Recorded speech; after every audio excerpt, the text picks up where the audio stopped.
November மாதம் 18ஆம் தேதி healing and meditation classes நடக்கவிருக்குது. வருட கடைசியில் எல்லாரும் எதிர்பார்க்குற நியூ இயர் ரெசல்யூஷன் ரொம்ப சீக்கிரமே வந்தாச்சு. நீங்கள் எதிர்பார்த்த நிறைய பேர் கேட்ட 1 month early morning meditation healing classes November மாதம் 18ஆம் தேதி நம்ம ஸ்கெடியூல் பண்ணியிருக்கோம். அதிகாலை 5 மணிக்கு ஹீலிங் கிளாஸஸ் நடக்கவிருக்கு. இதில் என்னென்னலாம் கவர் பண்ணுவோம் அப்படின்னு பார்த்தீங்கன்னா, ho'oponopono, gratitude meditation, forgiveness, mental cleansing, acupressure points, breathing exercise, relationship healing, inner child healing, இப்படி எல்லா விதமான தியானமும் கைடட் கிளாஸஸ் நடக்கும். இந்த கிளாஸை பற்றின டீட்டெயில்ஸ் தேவைப்படுறவங்க ஸ்க்ரீனில் தெரிகிற வாட்ஸ்அப் நம்பருக்கு நீங்கள் மெசேஜ் பண்ணி ரெஜிஸ்டர் பண்ணிக்கோங்க. நன்றி. வணக்கம், எல்லோரும் எப்படி இருக்கீங்க? நான் ரொம்ப நல்லா இருக்கேன். நீங்கள் எல்லோரும் நல்லா இருக்கீங்கன்னு நம்புகிறேன். தற்சார்பு வாழ்க்கை சேனலில் உங்கள் எல்லாரையும் சந்திக்கிறதுல மகிழ்ச்சி. இன்றைக்கி நம்ம என்ன பார்க்க போகிறோம் அப்படின்னு பார்த்தீங்கன்னா, எங்கிட்ட ரீசெண்டாக கேட்ட ஒரு கேள்வியை பற்றி தான் நம்ம டிஸ்கஸ் பண்ண போகிறோம். என்ன கேள்வி அப்படின்னு பார்த்தீங்கன்னா, நம்ம ரொம்ப நல்லவனாக இருக்கிறதுனாலே நம்மளை ரொம்ப நிறைய பேர் யூஸ் பண்ணிக்கிறாங்களோன்னு தோணுது. அதனாலேயே நம்ம பல இடங்களில் நம்மளுடைய கம்ஃபர்ட் ஜோனை விட்டு கொடுத்துட்டு சாக்ரிஃபைஸ் பண்ணுற மாதிரியான சிச்சுவேஷன்ஸை நாங்கள் ஃபேஸ் பண்ணுறோம். நல்லவனாக இருக்கிறது ஒரு குத்தமா? அதனாலேயே நம்ம கொஞ்சம் ரெஸ்ட்ரிக்ட் பண்ணிவிட்டு நம்ம உண்டு நம்ம வேலை உண்டுன்னு அப்படி நம்ம வாழ்க்கையை மாற்றிக்கணும்னு நினச்சா கூட அப்பையும் விடுறதில்ல. பாத்தியா நீ இதுக்கு முன்னாடி மட்டும் நீ இதெல்லாம் பண்ணலை, இப்போ நீ இதெல்லாம் பண்ணுறதில்ல, அப்போ நீ கெட்டவன் அப்படின்னு ஒரு லேபிள் குத்திடுறாங்க. ஸோ இதனாலேயே எங்களுக்கு மன உளைச்சல் ஆகுது. எப்படி வாழ்கிறதுனே தெரியல. ரொம்ப நல்லவனாக இருந்தாலும் நம்மளை பயங்கரமாக யூஸ் பண்ணி டெஸ்ட்ராய் பண்ணிடுறாங்க. திருந்தி இனிமேல் நம்ம கொஞ்சம் நம்ம உண்டு நம்ம வேலை உண்டு இருக்கணும்னு நினைக்கும் போது அப்போ நம்ம மேலே ஒரு தவறான ஒரு விஷயத்தை நம்ம மேலே திணிச்சிடுறாங்க. ஸோ இந்த மாதிரி ஒரு சில கொஷின்ஸ் தான் ரீசெண்டாக எனக்கு வந்துட்டுருக்கு அப்படின்னு சொல்லலாம். ஸோ இந்த கொஷனுக்கு நான் ஒரு கதை மூலமாக உங்களுக்கு சொல்லணும் அப்படின்னு நினைக்கிறேன். ரீசெண்டாக நான் படித்த ஒரு ஸ்டோரி. நீங்கள் ஜஸ்ட்டு இமேஜின் பண்ணுங்கள், நீங்கள் ஒரு ஃபஸ்ட்டு டைம் ஃப்ளைட்டில் போகிறீங்க. அதுக்கான எல்லா ப்ரிப்ரேஷனும் நீங்கள் முன்கூட்டியே செஞ்சிட்றீங்க. ரொம்ப நாள் கனவு. நீங்கள் ஃப்ளைட்டில் ஒரு ஃபாரின் ட்ரிப் போகணும் அப்படின்றது உங்களுடைய மிகப்பெரிய ஒரு கனவாக இருக்குது அப்படின்னு வச்சுக்கோங்க. அதில் இன்னொரு கூடுதல் சிறப்பு என்ன அப்படின்னா, அழகாக நீங்கள் விண்டோ சைடு வியூ வேணும் அப்படின்னு சொல்லிட்டு அதுக்கான எக்ஸ்ட்ரா பேமெண்ட்டும் பண்ணி அந்த அளவுக்கு நீங்கள் ஒரு எக்ஸைட்மெண்ட்டாக ஃபஸ்ட் டைம் நம்ம போகிறோம், என்ஜாய் பண்ணுறோம், ஜாலியாக நம்ம நம்மளோட டைமை ஸ்பெண்ட் பண்ணுறோம் அப்படின்னு ஏர்போர்ட் போகிறீங்க. அப்படியே அந்த இடமே ரொம்ப அழகாக தென்படுது. முதல் முறையாக அந்த ஃப்ளைட்டுக்குள்ளே ஏறி உங்களோட சீட்டில் உட்காந்து அப்பாடான்னு சொல்லி அப்படி ஒரு ரிலாக்ஸ்டு ஸ்டேட்டில் உட்காடுறீங்க. அப்படி நல்ல ஒரு ரிலாக்ஸ்டு ஸ்டேட்டில் உட்காண்ட்ருக்கும் போது திடீர்னு ஏங்க என்னோடய குழந்தைக்கு உங்களோட சீட்டை நீங்கள் கொடுக்குறீங்களா அப்படின்னு அழுகிற குழந்தைய கையில் வச்சுக்கிட்டு ஒரு அம்மா கேட்குறாங்க. கொஞ்ச நேரம் அப்படியே ஒரு நிசப்தமான அமைதி. அந்த சீட்டில் உட்காந்துட்டு ஆசுவாசப்படுத்தின அடுத்த செகண்டே என்ன பேசுகிறதுனே தெரியலை. எப்பவும் அன்போட கருணையோட யார் என்ன கேட்டாலும் உதவி செய்யணும் அப்படின்னு சொல்லி வளர்க்கப்பட்ட அந்த நபர் அப்படியே ஒரு நிமிஷம் மௌனமாக இருக்கிறாரு. இந்த இடத்துல ஹெல்ப் பண்ணக்கூடாதுன்ற இன்டென்ஷன் இல்லை. ஆனால் நான் ஏன் இதுக்கு முன்னாடி எல்லா ப்ரிப்ரேஷனும் பண்ணிவிட்டு அழகாக நான் ஒரு விண்டோ சீட்டில் இருக்கணும் அப்படின்னு எக்ஸ்ட்ரா பேமெண்ட் பண்ணி அதுக்கான எல்லா முயற்சிகளும் பண்ணி அப்படி சந்தோஷமாக நான் அப்படி சாயிறேனே, அது உங்களுக்கு பொறுக்கலையா அப்படின்னு மனசுக்குள்ளே தோணுது. நீங்கள் எந்த ப்ரிப்பரேஷனும் முன்கூட்டியே பண்ணாமல் உங்கள் குழந்தைக்கு ஒரு விண்டோ சீட் வேணும், இல்லை உங்கள் கம்ஃபர்ட்டுக்கு ஏற்ற மாதிரி வேணும் அப்படின்னா அப்போ அதுக்கு முன்னாடியே நீங்கள் அதற்கான செயல்பாடுகள் செஞ்சுருக்கணும் தானே. அது எதுவுமே பண்ணாமல் ரொம்ப ஈஸியாக அழுகிற குழந்தைய கூப்பிட்டு பாருங்கள் என் குழந்தை அழுகுறா, கொஞ்சம் நீங்கள் அந்த சீட்டை எங்களுக்காக விட்டு கொடுக்கலாம் தானே அப்படின்னு ரொம்ப உரிமையாக கேட்குறாங்களே அப்படின்னு உள்ளுக்குள்ளே நிறைய கேள்விகள் மனசுக்குள்ளே ஓடுது. அப்படியே நிசப்தமான ஒரு அமைதியில் உட்கார்ந்துருக்காங்க. ஜெர்மனி நாட்டை சேர்ந்த ஜெனிஃபர் அப்படின்ற ஒரு பேசஞ்சர், அவங்களுடைய லைஃப்பில் நடந்த ஒரு இன்சிடெண்ட்டு தான் நான் உங்களுக்கு சொல்லியிருக்கேன். அவங்க என்ன பண்ணாங்க அப்படின்னா, புன்னகைத்தபடி அமைதியாக எந்த கோபமும் இல்லாமல் எந்த ஒரு ரியாக்ஷனும் இல்லாமல், சாரிங்க இந்த சீட்டு நான் ப்ரிஃபர் பண்ணுறேன், நான் இங்கேயே உட்காரத்துக்கு நான் விரும்புகிறேன் அப்படின்னு சொல்லிட்டு மறுத்துடுறாங்க. இப்போ இந்த இன்சிடெண்ட்டை அக்கம் பக்கத்தில் அந்த சீட்ஸில் உள்ளவங்கெல்லாம் அதில் ஒருத்தர் என்ன பண்ணுறாரு, அதை அப்படியே வீடியோ எடுத்து அதை அப்படியே போஸ்ட் பண்ணி கல் நெஞ்சக்காரங்க அழுகிற பிள்ளைக்கு ஒரு சீட்டு கொடுக்கல அப்படின்னு ஃபுல்லாக ஷேர் பண்ணி அதை வைரல் பண்ணி விட்டுருக்காங்க. அப்போது இந்த இடத்துல ஜெனிஃபர் என்ன பண்ணுறாங்க அப்படின்னா, லீகலாக ஒரு ஆக்ஷன் எடுக்கிறாங்க. நான் என்ன தப்பு பண்ணேன், நான் புக் பண்ணேன், ரிசர்வ் பண்ண சீட்டை நான் உட்காந்துருக்கேன், விண்டோ சைடு வியூ வேணும்னு எக்ஸ்ட்ரா பே பண்ணி என்னுடைய கம்ஃபர்ட்டுக்கு ஏற்ற மாதிரி நான் முன்கூட்டியே எல்லா விதமான ப்ரிப்பரேஷன்ஸும் பண்ணி தானே உட்காந்துருக்கேன். நான் அடுத்தவங்க சீட்டில் போய் நான் எதுவும் கேட்கல.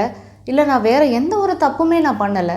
திடீர்னு அழுகிற ஒரு குழந்தைய கூட்டு வந்து இல்லை நீங்கள் எந்திரிங்க வேறு ஒரு சீட்டில் போய் உட்காருங்க அப்படின்னு சொன்னால் எப்படி என்னால் அதை ஏற்றுக்க முடியும்? ஸோ நான் என்ன தப்பு பண்ணேன் இந்த இடத்துல அப்படின்னு லீகலாக அவங்க மேலே ஒரு ஆக்ஷன் எடுக்கிறாங்க. யார் இந்த மாதிரி வீடியோ எடுத்து தவறான பரப்புரை செய்தார்களோ அவங்க மேலே வந்துட்டு ஒரு ஆக்ஷன் எடுக்கிறாங்க. இந்த இடத்துல ரிவெஞ்ச் இல்லை, அவங்கள வந்து பழிவாங்கணும் அப்படின்ற எண்ணம் இல்லை, அவங்களுடைய செல்ஃப் ரெஸ்பெக்ட்டுக்கு நிற்கணும். நான் தான் எனக்காக பேசணும். இந்த இடத்துல நான் பேசாமல் இருந்தேன் அப்படின்னா நான் ஏதோ ஒரு பெரிய ஒரு குற்றவாளி கூண்டில் நிற்கிற மாதிரியான விஷயத்தை அவங்க பண்ணிடுவாங்க அப்படின்றத பதிவு பண்ணுறாங்க. அப்போ இங்கே 2 விஷயம் நம்ம சொல்லலாம். ஒன்று, இல்லைங்க நான் இங்கே இருந்துக்கிறேன் அப்படின்னு அந்த நோ சொல்கிற ஒரு விஷயம் வந்து தவறாக ப்ரொஜெக்ட் பண்ணுறத மாற்றணுங்கிறத தான் அங்கே சொல்ல வராங்க. ஸோ இந்த ஒரு கதை மூலமாக நம்ம என்ன தெரிஞ்சுக்கிறோம் அப்படின்னு பார்த்தீங்கன்னா, நமக்கான ஒரு கம்ஃபர்ட்டை இல்லைங்க நான் வந்து இங்கே தான் இருக்கணும்னு நினைக்கிறேன், நான் இதைத்தான் செய்யணும்னு நினைக்கிறேன் அப்படின்றது உரிமை, என்னுடைய அந்த ரைட்டுக்காக அந்த இடத்துல நான் வந்து பேசுகிறது தவறு இல்லை அப்படின்ற ஒரு விஷயம். இன்னொன்று, எத்தனையோ பேர் அந்த ஃப்ளைட்டில் வந்து பேசஞ்சர்ஸ் இருந்திருப்பாங்க, என்னை மட்டும் ஏன்டா கேட்குற அப்படின்ற ஒரு ஃபீல் தான் அவங்களுக்கு கண்டிப்பாக வந்திருக்கும். ஸோ யார் வந்து வீடியோ எடுத்தாங்களோ அவங்க கூட வந்து வேறு தன்னுடைய சீட்டை அவங்க வந்து மாற்றி கூட கொடுத்துருக்கலாம். ஆனால் கொடுக்காத ஒருத்தரை வந்துட்டு கல் நெஞ்சக்காரங்க, அவங்க வந்து கொஞ்சம் கூட இதயமே இல்லை, கருணை இல்லை அப்படின்னு சொல்லி அவங்கள வந்து தவறாக பேசுகிறதுக்கு எந்த விதமான உரிமையும் யாருக்கும் இல்லை. ஸோ இந்த எக்ஸாம்பிள் வந்து நான் ஏன் சொல்கிறேன் அப்படின்னா, இந்த கேள்விக்கும் இந்த எக்ஸாம்பிளுக்கும் நெருங்கிய தொடர்பு இருக்குது. அதாவது எங்கெல்லாம் நம்ம பவுண்ட்ரி செட் பண்ணுறோமோ, இல்லை நான் எனக்கு கொஞ்சம் ஒர்க் இருக்குது நான் அதுக்கப்புறம் பண்ணுறேன் அப்படின்னு ஒரு ஹெல்ப் கேட்டு வர்ற அந்த சிச்சுவேஷனில் நிராகரிக்கும் பொழுது அல்லது தள்ளி போடும் பொழுது அல்லது இல்லை என்னால் முடியலைன்னு சொல்லும்போது அந்த இடத்துல அவங்க ஒரு தவறான ஒரு பர்சனாவோ இல்லை கெட்டவங்களாவோ ப்ரொஜெக்ட் பண்ண வேண்டிய அவசியம் இல்லை அப்படிங்கிறத புரிஞ்சுக்கணும். இன்னும் ஒரு எக்ஸாம்பிள் சொல்கிறேன். நீங்கள் இந்த வீடியோவில் பார்க்குறீங்க இல்லையா, அது வந்து நம்ம வீட்டு மொட்டை மாடியோடைய காம்பவுண்ட் வால், சரியா? அந்த வால் வந்து பார்த்திங்கன்னா ஒரு 6 மாதத்துக்கு முன்னாடி பக்கத்து வீட்டில் மேலே வந்து ஒரு டைல்ஸை வந்து ஒட்டணும்னு சொல்லி கேட்டாங்க. எதுக்குன்னு கேட்கும்போது ஒரு சின்ன ஒரு கேப் ஏதோ இருக்குது, அது தண்ணி வந்துட்டு போயிடுது, அதனால அதை ஃபுல்லாக சீல் பண்ணிடலாம் அப்படின்னு சொல்லிட்டு டைல்ஸ் ஒட்டணும் அப்படின்னு சொன்னாங்க. சரி, ஏதோ ஒரு கம்ஃபர்ட்காக கேட்குறாங்க, ஒரு ஹெல்ப் தானே கேட்குறாங்க, சரி போட்டால் போட்டுட்டு போட்டோம் அப்படின்னு சொல்லிட்டு ஓகே அப்படின்னு சொல்லியாச்சு.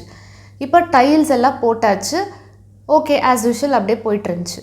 சடனாக ஒரு நாள் என்ன பண்ணாங்க அப்படின்னா, ஃபுல்லாக வந்து மாடியில் அந்த தொட்டிகள்லாம் வச்சு செடியெல்லாம் வளர்ப்பாங்க. அந்த மாதிரி எல்லாரோட வீட்லேயும் அப்படி இருக்கும். அவங்க கீழே வந்து ஃப்ளோரில் ஒயிட் கலரில் ஏதோ சிமெண்ட்டு வந்து பூசணும், அது ஃபுல்லாக பூசணுன்னா அந்த கீழே இருக்கிற தொட்டிகள் எல்லாத்தையும் எடுத்து எங்கேயாவது ஓரமாக வச்சுட்டு தான் அது பண்ணுவாங்க. இவங்க வந்து ஒரு ஹெல்ப் கேட்குறாங்க, நாங்கள் வந்து உங்கள் செவுரு மேலே எல்லா தொட்டியும் அடுக்கி வச்சுட்டுமா, ஒரு 2 நாள் மட்டும் கீழே ஃபுல்லாக அந்த ஒயிட் சிமெண்ட் எல்லாம் பூசி முடித்ததுக்கப்புறமா நாங்கள் அந்த தொட்டி எல்லாத்தையும் திருப்பி கீழே எடுத்து நாங்கள் எங்களோட இதிலே வச்சிடுறோம் அப்படின்னு கேட்டாங்க. சரி, இவ்வளோ தூரம் ரெக்வஸ்ட் பண்ணி கேட்குறாங்க, அக்கம் பக்கத்தில் ஒரு உதவி அப்படின்னு கேட்கும்போது அதில் செய்கிறதுல என்ன தப்பு இருக்குது, சரி ஓகே வச்சுக்கோங்க, இன்னும் ஒரு 2 நாள் தானே எடுத்துகிட்டு போகிறாங்க அப்படின்னு சொல்லிட்டு சரி ஓகே வச்சுக்கோங்க, சிமெண்ட்டு பூசி முடித்ததுக்கப்புறமா காஞ்சதுக்கு பிறகு நீங்கள் எடுத்து உங்களுடைய மொட்டை மாடியில் வச்சுக்கோங்கன்னு சொல்லியாச்சு. 2 நாள் ஆச்சு, திருப்பி கீழே எடுத்து வைக்கலை. அந்த 2 நாள் 20 நாள் ஆச்சு, அப்பையும் கீழே எடுத்து வைக்கலை. அந்த 20 நாள் 2 மாதமாகவும் ஆச்சு. ஒரு நாள் பயங்கரமாக மழை பெஞ்சு தொட்டி கீழே விழுந்து நம்ம வீட்டில் பார்த்திங்கன்னா அந்த தொட்டி சாஞ்சு உடஞ்சி மண்ணெல்லாம் அப்படியே செதறி கிடந்துச்சு.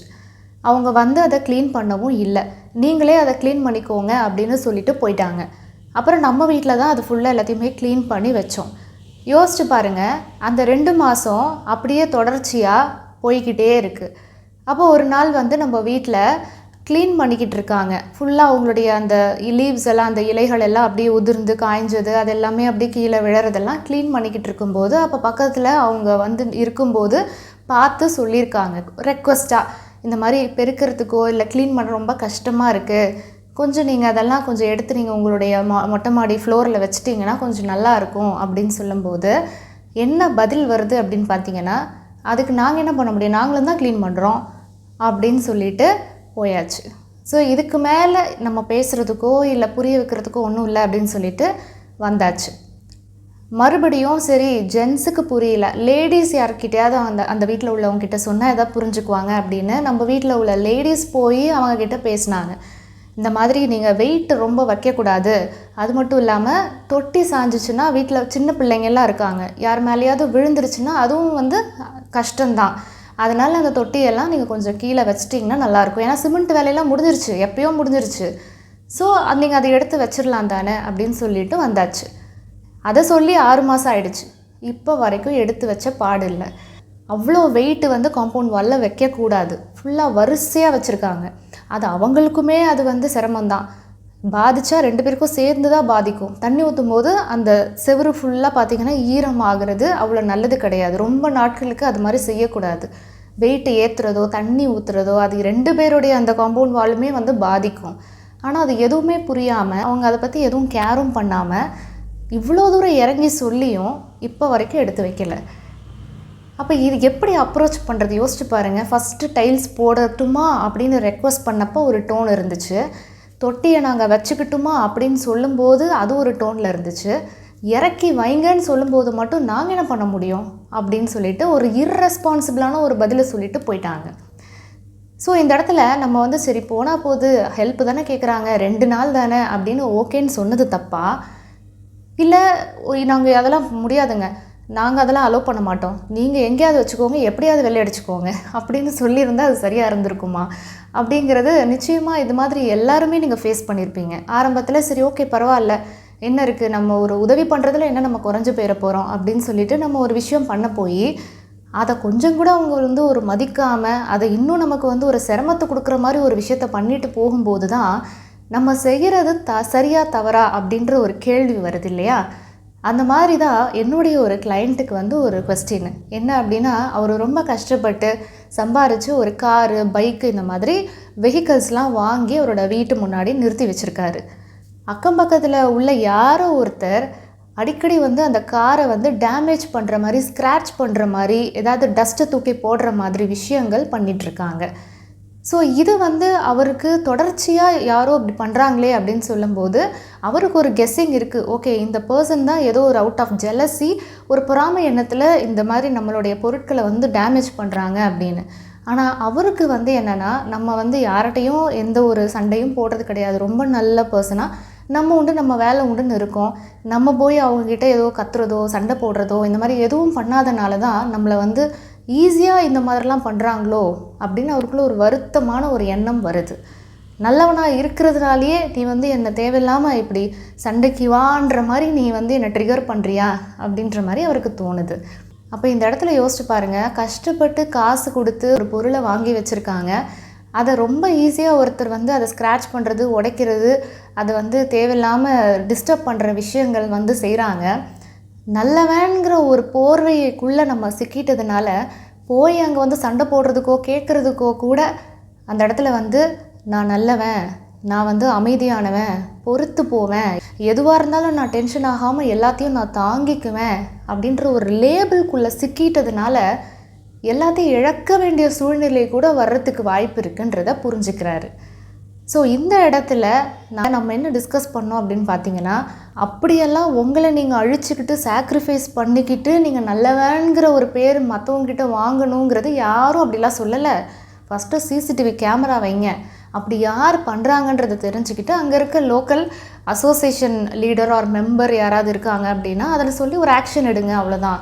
அதுக்காக நீங்கள் இருக்கிற எல்லாத்தையும் தொலைச்சிட்டு நான் நல்லவன், நான் அப்படியே எதுவுமே பேச மாட்டேன், எதுவுமே எதிர்த்து நான் கேட்க மாட்டேன் அப்படின்னு இருக்கிறதும் தவறு. எப்படி அடுத்தவங்களை ஹர்ட் பண்ணுறது தப்போ அந்த மாதிரி நமக்கு நாம் பேசிக்காமல் நம்மளை நம்ம ஹர்ட் பண்ணிக்கிறதும் தப்பு தான் அப்படின்னு சொல்லும்போது ஒரு அண்டர்ஸ்டாண்டிங் வருது. ஓ, இப்படி யாரும் எனக்கு சொல்லலை, ஸோ இனிமேல் நம்ம சேஞ்ச் பண்ணிக்கணும் அந்த பெர்ஸ்பெக்டிவை அப்படின்றத புரிஞ்சுக்கிறாரு. ஸோ இந்த எக்ஸாம்பிள்ஸ் மூலமாக நம்ம என்ன தெரிஞ்சுக்கணும் அப்படின்னா, அடுத்தவங்க நமக்கு நல்லவன்கிற ஒரு பேரை கொடுத்து நம்மளை டிஸ்ட்ராய் பண்ணுறதுக்கு, நம்மளை சாக்ரிஃபைஸ் பண்ணுறதுக்கு அனுமதிக்க கூடாது. சில நேரங்களில் பேச வேண்டிய இடத்துல அசர்ட்டிவ்னஸ் அப்படின்ற ஒரு விஷயத்தையும் பவுண்ட்ரிஸை செட் பண்ணுறதும் ரொம்ப ரொம்ப அவசியம். அது சரியாக நம்ம செட் பண்ணல அப்படின்னா நம்மளோட கம்ஃபர்ட் ஜோனை தொலைக்கிற மாதிரி இருக்கும். நம்மளுடைய பவுண்ட்ரிஸ் எல்லாத்தையும் அவங்க மீறி உள்ளே நம்ம வேலைகள் எல்லாத்தையும் கெடுத்துறதுக்கு வாய்ப்புகள் இருக்குது. நமக்கான அங்கே உரிமை அப்படிங்கிறது பறிக்கப்படுது. நம்ம ஒரு ஆளாகவே எங்கேயுமே மதிக்கப்படாத மாதிரி அந்த வேல்யூ அப்படிங்கிறதே நமக்கு வந்துட்டு இல்லாமல் போகிறதுக்கு வாய்ப்பு இருக்குது. அப்போ நாம் நம்மளை அழிச்சிக்கிட்டு மற்றவங்களுக்கு நம்ம எதாவது செய்ய முடியுமா அப்படின்னா முடியாது. அந்த ஃப்ளைட் இன்சிடெண்ட்டில் நோன்னு சொல்கிறதும் தப்பில்லை. இல்லைங்க எனக்கு இங்கே தான் இருக்க பிடிக்குது, நான் இருந்துக்கிறேனே அப்படின்னு சொல்கிறது தப்பில்லை. ஆனால் அவங்க அதை எப்படி மாற்றிட்டாங்க, உனக்கு கொஞ்சம் கூட கருணை இல்லைன்னு மாற்றிட்டாங்க. அப்போ கூட அவங்க பின்வாங்காமல் அப்படிலாம் இல்லைங்க, நான் இங்கே இருக்கிறேன்னு தான் சொல்கிறேன். அந்த குழந்தைக்கு எப்படி அந்த விண்டோ சீட் பிடிக்குதோ அந்த மாதிரி நானும் ஒரு குழந்தை தானே, ஃபஸ்ட்டு டைம் வரேன், எனக்கும் ஒரு எக்ஸைட்மெண்ட் இருக்குது, நானும் அப்படியே ஒரு என்ஜாய் பண்ணணும்னு ஒரு ஆசை இருக்கும் தானே. ஸோ தப்பில்லை. அது ஒரு பவுண்ட்ரி செட்டிங், அது ஒரு குட் பவுண்ட்ரி செட்டிங். அதில் கோவப்படலை, யாரையும் ஹர்ட் பண்ணலை, திட்டலை, ஒரு ரெக்வஸ்ட்டாக தான் இல்லைங்கன்னு சொல்லி முடிச்சுக்கிறாங்க. அந்த மாதிரி அடுத்த இன்சிடெண்ட்டில் நான் சொன்னது, நம்ம வீட்டில் அந்த காம்பவுண்ட் வாலில் அந்த பிளான்ஸ் எல்லாம் வச்சுட்டு இருந்தப்போ நம்ம அசர்ட்டிவாக சொல்லியிருக்கலாம். இல்லைங்க 2 நாள் நீங்கள் சொல்லியிருக்கீங்க, அடுத்த நாள் நீங்கள் வச்சிடணும் அப்படின்னு கொஞ்சம் ஸ்ட்ராங்காக அங்கே பேசியிருந்துருக்கலாம். ஆனால் நம்ம எப்படி நினச்சிட்டோம், 2 நாள்னா அதுக்காக சரி வேலையை முடிச்சுட்டு எடுத்து வச்சிட போகிறாங்க அவங்களே, அதில் என்ன இருக்குது, நம்ம சும்மா போய் அவங்ககிட்ட எதுக்கு டிஸ்டர்ப் பண்ணணும் அப்படின்னு அவங்களோட நிலையிலேருந்து நம்ம யோசித்து பார்க்குறோம். ஆனால் யாரும் நம்மளோட நிலையிலேருந்து யோசித்து அவங்க எந்த ஒரு செயலும் பண்ணலைன்றதை புரிஞ்சுக்கணும். ஸோ இது எப்போ அவங்க எடுத்து வைக்கிறாங்க அப்படின்றத பார்ப்போம். ஏன்னா அக்கம் பக்கத்தில் இருக்கும்போது நம்ம போய் ஒரு சண்டையாவோ இல்லை சச்சரவாவோ அதிலெல்லாம் விருப்பம் இல்லை. நம்ம சுமூகமாக ஒரு இயல்பாக போகணும் அப்படின்னு நினைக்கிறோம் இல்லையா. அப்போ அது ஈஸியாக அதை பயன்படுத்திட்டு போகிறாங்க. இல்லை உங்களோட கருத்துக்கள் ஏதாவது இருந்ததுன்னா கண்டிப்பாக நீங்கள் கமெண்ட் செக்ஷனில் ஷேர் பண்ணுங்கள். ஃப்ளைட்டை பற்றி நீங்கள் அந்த இன்சிடெண்ட்டை பற்றி என்ன நினைக்கிறீங்க அப்படிங்கிறதையும் சொல்லலாம். அதே மாதிரி நம்ம வீட்டில் அந்த பிளான்ஸ் எல்லாம் வச்சுருக்காங்க இல்லையா, அந்த விஷயத்தையும் நீங்கள் உங்களோட பெர்ஸ்பெக்டிவில் இருந்து அதை எப்படி அதை கையாளலாம் அப்படிங்கிற விஷயத்தையும் நீங்கள் ஷேர் பண்ணுங்கள். அதே மாதிரி என்னோடய கிளையண்ட்டு ஃபேஸ் பண்ண அந்த நல்ல பொருட்களை வாங்கி வைக்கிறது கூட ஒருத்தருக்கு பொறுக்காமல் இந்த மாதிரிலாம் ஸ்க்ராட்ச் பண்ணுறது, உடைக்கிறது, வேணும்னே டஸ்ட்டெல்லாம் தூக்கிட்டு போய் குப்பையெல்லாம் தூக்கிட்டு போய் போடுறது, இந்த மாதிரிலாம் செய்கிறாங்க இல்லையா. ஸோ இந்த மாதிரி நிகழ்வுகளை நான் சொன்ன மாதிரி சிசிடிவி கேமரா வச்சு அந்த மாதிரி கொஞ்சம் அதை சரி பண்ணலாம் அப்படின்ற ஒரு ஐடியா இருந்தது. உங்களுக்கு ஏதாவது மாற்று கருத்துகள் அல்லது ஏதாவது ஒரு ஐடியாஸ் உங்களுக்கு இருக்குது அப்படின்னா கண்டிப்பாக நீங்கள் கமெண்ட் செக்ஷனில் தெரியப்படுத்துங்க. இந்த மாதிரி நீங்கள் ஏதாவது ஃபேஸ் பண்ணியிருக்கீங்களா, அதை நீங்கள் எப்படி ஹேண்டில் பண்ணீங்க அப்படின்ற ஏதாவது ஸ்டோரிஸ் இருந்தாலும் கண்டிப்பாக நீங்கள் ஷேர் பண்ணுங்கள். ஸோ இந்த பதிவு மூலமாக சொல்கிற ஒரு விஷயம் என்ன அப்படின்னா, பவுண்ட்ரி செட் பண்ணுறதோ அசர்ட்டிவாக பேசுகிறதோ நமக்காக நாம் ஸ்டாண்ட் பண்ணுறதோ தவறில்லை. நமக்காக பேசாட்டி வேறு யார் பேச போகிறாங்க. ஸோ அந்த ஒரு விஷயத்தை தான் இன்றைக்கி நான் உங்கள் கூட ஷேர் பண்ணணும் அப்படின்னு நினச்சேன். ஸோ மீண்டும் இதே மாதிரி ஒரு சூப்பரான வீடியோவில் உங்கள் எல்லாரையும் சந்திக்கிறேன். நன்றி, வாழ்க வளமுடன். 1-to-1 personal consultation, life coaching, horoscope predictions, inner child healing class, 1 month healing and meditation classes, positive gifting products, switchword products, இந்த சர்வீசஸ்க்கு ஸ்க்ரீனில் தெரிகிற வாட்ஸ்அப் நம்பருக்கு மெசேஜ் பண்ணுங்கள். நன்றி.